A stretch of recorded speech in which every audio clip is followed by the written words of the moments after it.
Good morning students. सो कल हमने mean derivation किया था मिड वैल्यूज़ के साथ में।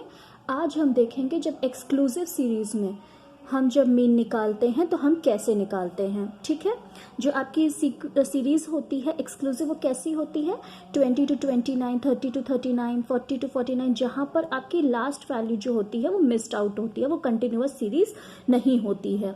ठीक है, कंटिन्यूअस सीरीज में भी आपको सेम एज इट इज़ वैसे ही काम करना है। 20 to 29, 30 to 39, 40 to 49, 50 to 59, 60 to 69, इनकी आप मिड वैल्यू निकालेंगे। ठीक है, L1 प्लस L2 अपॉन 2, जो आप m निकालते थे वो आपने m निकाल लिया। फ्रीक्वेंसीज जैसी आपको एज इट इज़ दी हैं, 10, 8, 6, 4, 2, वैसे एज इट इज़ आपने मेंशन करके यहाँ पे समेशन f निकाल लिया। अब आपको अज्यूम्ड मीन यहाँ पे आपको कंसिडर करना है m में से, जो आपने कंसिडर किया 44.5। ठीक है, सो अब क्या करेंगे, 24.5 minus 44.5 is minus 20, 34.5 minus 44.5 is equals to minus 10. Then you have your 44.5 minus 44.5 is 0. Then you have 54.5 minus 44.5 is 10. 64.5 minus 54.5 is 20. ठीक है, ये आपकी यहाँ पे d निकल गई। अब आपको क्या निकालना है, d डैश। d डैश कैसे निकालते हैं, जब आप वहाँ पर एक कॉमन वैल्यू से सारे d को डिवाइड कर देते हैं। तो यहाँ पे हम कॉमन वैल्यूज क्या ले सकते हैं, 10 ले सकते हैं। सो हमने 10 से सबको डिवाइड कर दिया। So we derived d dash that is -2, -1, 0, 1, 2, और हमने फिर f d डैश निकाला यहाँ पर, जो हमारा निकलता है d डैश इंटू f। ठीक है, तो 10 into -2 is -20, 8 into -1 is -8, 6 into 0 is 0, 4 into 1 is 4, 2 into 2 is 4। तो हमारा summation F D dash equals to -20 हो गया। अब हम क्या करेंगे, मीन निकालेंगे। मीन हम कैसे निकालते हैं, अपनी वैल्यू को पुट करके फॉर्मूला में। मीन हमें क्या दिया हुआ है, a plus summation F D dash upon summation f into C. हमने a क्या कंसीडर किया है, 44.5, प्लस हमारा जो समेशन एफ डी डैश है वो क्या आया है, -20, और हमारा समेशन f कितना आया, 30 इंटू 10। सो यहाँ पे हमने जब इसको कैलकुलेट किया तो हमारा आंसर यहाँ निकलता है 44.5 माइनस 6.67, जो हमारा मीन निकल जाता है 37.83। अब Now we next move on to calculation of corrected arithmetic mean। कभी कभी क्या होगा, आपको क्वेश्चंस में रॉन्ग मीन जो है डिराइव करके, वो हो सकता है कई बार एरर से मिसप्रिंट हो जाए या कुछ हो जाए।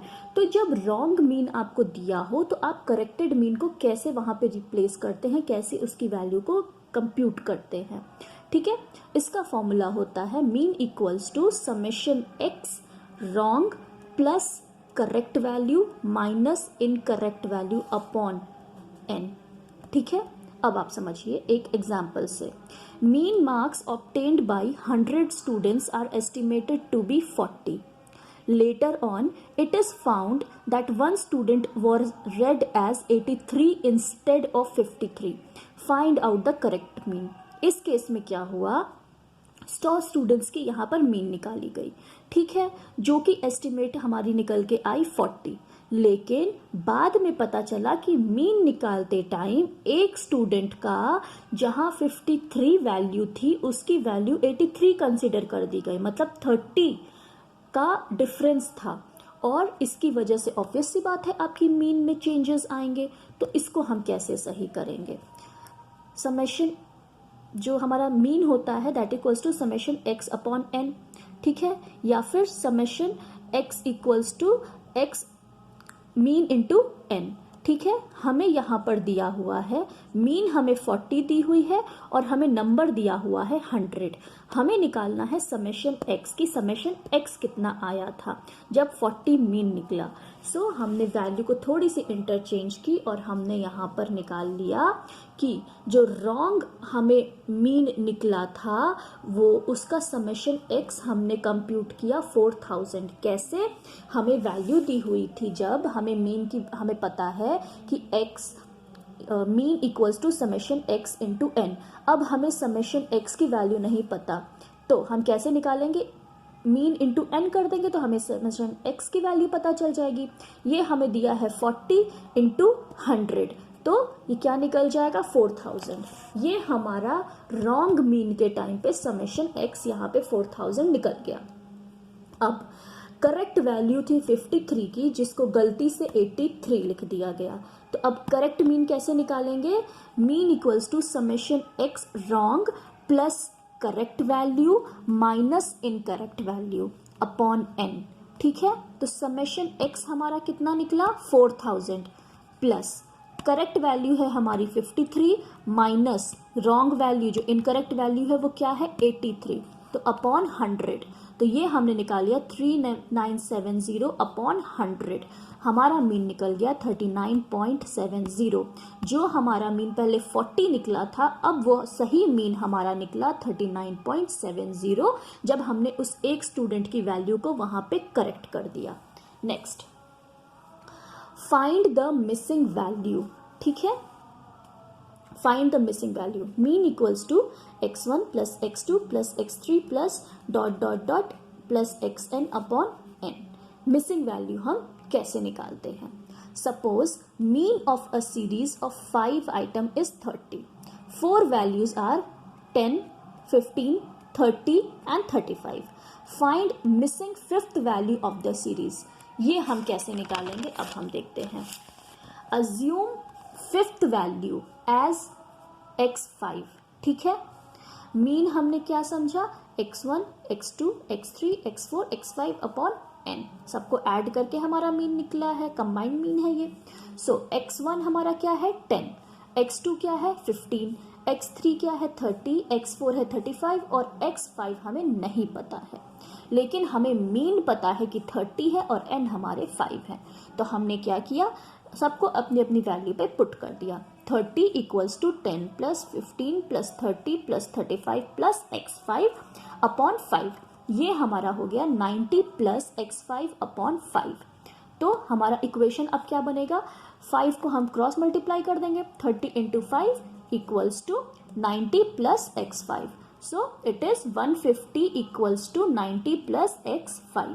सो 150, ठीक है, इक्वल्स टू 90 प्लस x5, ये हमारा निकल गया है। अब हम x5 की वैल्यू कैसे निकालेंगे?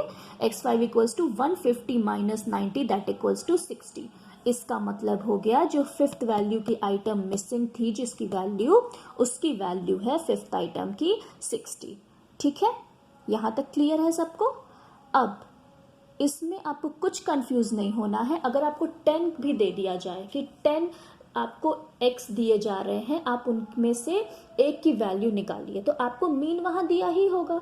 आपको बस क्या करना है, सबको ऐड करना है, फिर आपको बस फॉर्मूला में पुट करना है। मीन आपको पहले से दिया होगा, n आपको पहले से दिया होगा।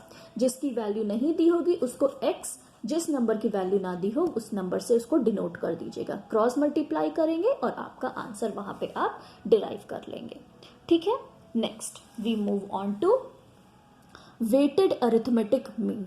अब वेटेड अरिथमेटिक मीन क्या होता है? ये वो मीन होता है जहां पर क्या होता है कि कुछ वैल्यूज को, कुछ आइटम्स को ज़्यादा वेट दिया जाता है, ज़्यादा इंपॉर्टेंस एंड सिग्निफिकेंस दी जाती है। तो उस केस में हम जो डिराइव करते हैं that is called your weighted arithmetic mean. अब इसकी कैलकुलेशन कैसे होती है? Different items are weighted according to the significance. Weights are indicated by W। Weight जो होता है उसको हम W से सिग्निफाई करते हैं। Items X are multiplied by the corresponding weights W and are added to get summation FX। जैसे आप XF निकालते थे, समेशन XF, समेशन F आप निकालते थे, या FD आप मल्टीप्लाई करते थे, वहां पे अब आपको क्या करना है, यहाँ पे आपको W और X को मल्टीप्लाई करना है और उसके बाद summation WX is divided by summation W। So mean equals to, mean in case of weighted mean, ठीक है, अरिथमेटिक मीन जो है वेटेड के टाइम पर क्या हो जाता है, summation WX upon summation W। अब इसका एक एग्जाम्पल हम देखते हैं। Calculate weighted mean of the following data. Marks आपको दिए हैं x, that is 81, 76, 74, 58, 70 and 73।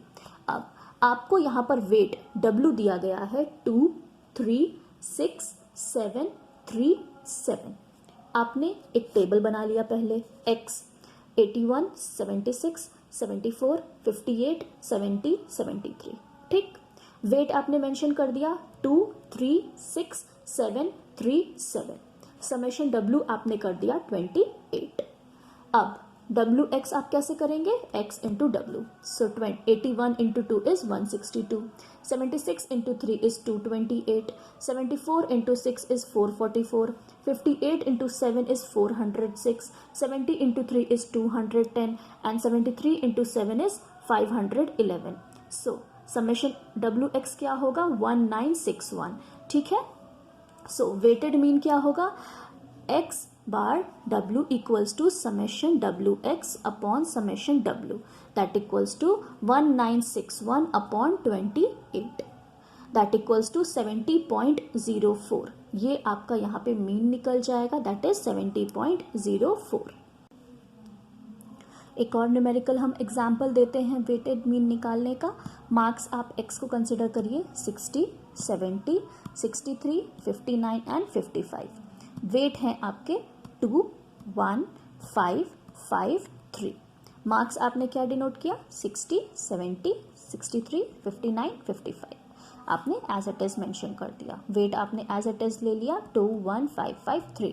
Summation w आपने किया दैट इक्वल्स टू 16 और wx आपका हुआ 60 into 2 is 120, 75 into 1 is 75, 63 into 5 is 315, 59 into 5 is 295, 55 into 3 is 165। So summation wx आपका क्या हो गया 970। अब आप इसको फॉर्मूला में पुट करेंगे। So mean arithmetic mean for weighted is summation wx upon summation w। So 970 upon 16 that equals to 60.625, ठीक है। नेक्स्ट इसके आगे आपका एक और है that is your combined arithmetic mean, ठीक है। इसमें आपको कंबाइंड अरिथमेटिक मीन मतलब दो सीरीज के आपको मीन साथ में निकालने हैं यहाँ पर।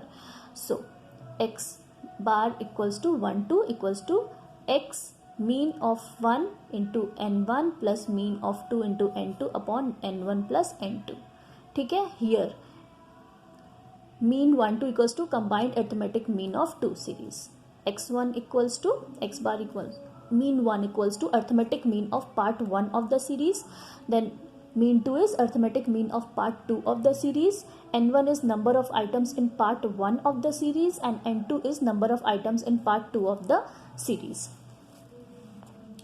Now जहाँ पर where there are 2 and more parts of a series, जहाँ पर 2 और मोर पार्ट ऑफ सीरीज होते हैं, following formula is use to find out combined arithmetic mean.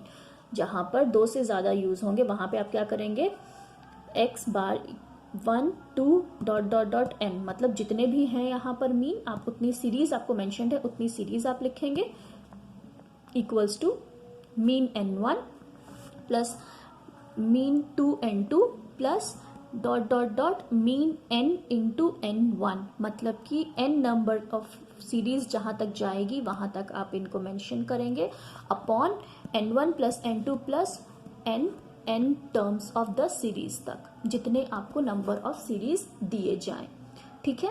एक एग्जाम्पल हम लेते हैं। 60 students of section A of class 11 obtained 40 mean marks in statistics. 40 students of section B obtained 35 mean marks in statistics. अब इसमें combined mean आप निकाल के बताइए। N1 हमें क्या दिया हुआ है, कितने स्टूडेंट हमें दिए हैं पहले A सेक्शन में 60, हमें 60 दिए हुए हैं। फिर मीन ऑफ फर्स्ट सीरीज हमें क्या दिया हुआ है सेक्शन A का 40। हमें जो सेक्शन बी है उसके नंबर ऑफ स्टूडेंट्स कितने बताए गए हैं 40 और मीन हमें कितनी बताई गई है 35। अब हम इसको वैल्यू पुट करेंगे। Mean 1 2 series equals to mean 1 into n1 plus mean 2 into n2 upon n1 plus n2, ठीक है। तो मीन इक्वल्स टू पहले हमें मीन क्या दी गई है ए सेक्शन की 40, स्टूडेंट्स कितने दिए गए हैं 60, तो 40 इंटू 60 प्लस सेकेंड जो सीरीज है, सेकेंड जो सेक्शन है बी सेक्शन, उसमें हमें क्या बताया गया है mean 35 into number of items, number of students कितने बताए गए हैं 40, सो इंटू 40। फिर ए सेक्शन में 60 स्टूडेंट्स, बी सेक्शन में 40 स्टूडेंट्स, इन दोनों को हमने ऐड किया 2400 plus 1400 upon 100 that equals to 3800 upon 100 that equals to 38। और यहाँ पे ये हमारा आंसर यहाँ पे डिराइव हो गया।